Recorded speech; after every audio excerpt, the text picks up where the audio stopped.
So it seems when we come to look at the portion of Pikudei, is actually understanding the formula of evolution through the tabernacle as being being the definition of something, definitely consciousness in a journey. When we speak about temple, we speak about something that is stabilized and in rest. And when we speak about tabernacle, or as we call it Mishkan, we speak about something that is moving towards. Okay, but actually the process of reformation of the spirit world and reality, the world in itself, is still in progress. Okay. So the first thing is to look at the way it's been, I would say, described or depict the way it finds its depiction inside this portion. That we can bring it into everything that we prepared, as Betzalel and Eliyav, meaning the right side and the left side, are bringing into a position or a state, which is the middle column, or Moshe, and only the middle column can actually erect it, sort of allow it to become a true space and time, meaning something that does not belong to this world, but has to do with the future, or the process, the purpose that the world is moving towards. So therefore, you would see that it's almost the Zohar of Pikudei is almost a book on itself, which actually speaks about the time of reformation through Torah, Mishkan, and Israel. Okay. This commitment of so who is called Israel? Those spirit who committed themselves to reformation of the world and the system, one can say, the body of spirit, in a particular way, in the way that has been prepared for them from the first expansion of creation. Therefore, there is always a comparison between the act of creation and the building of definitely of the tabernacle.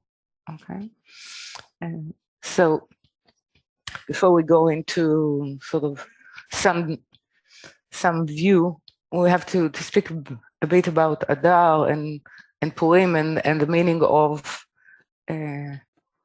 Megillat Esther, which is a movement from concealment to revelation, and it's the tension between something that is accidental and something that has to do with fate, with the tension between them, okay?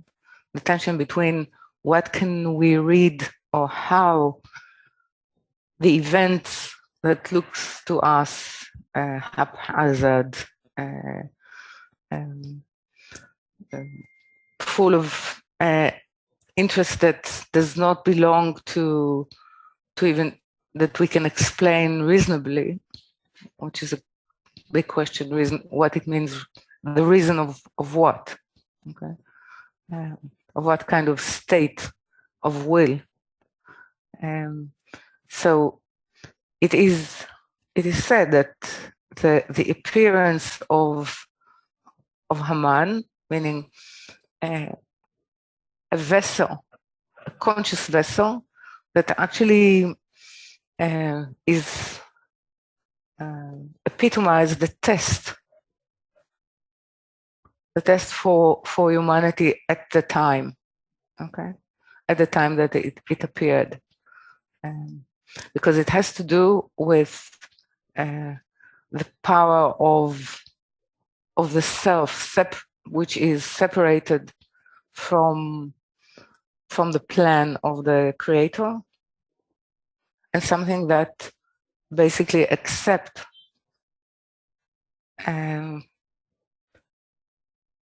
that it cannot explain it, but it surrendered to it with belief, and it investigated in order someday to understand what it believes in.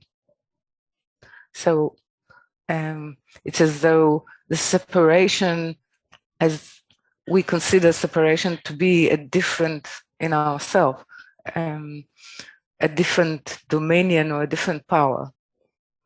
But it takes a very deep faith in order to accept this is part of the same origin. Okay. So it's a completely different view.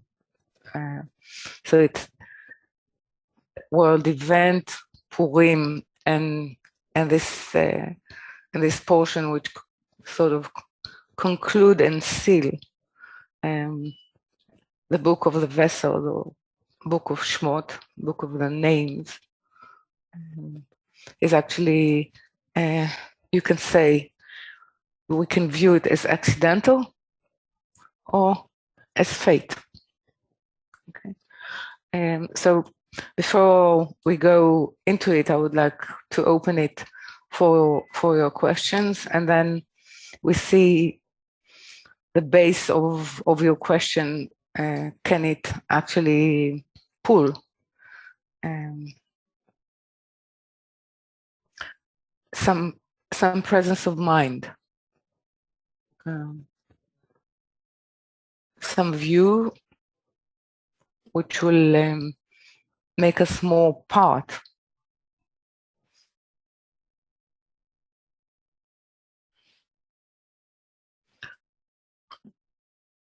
of the plan, more to do with the third line, more to do with providence.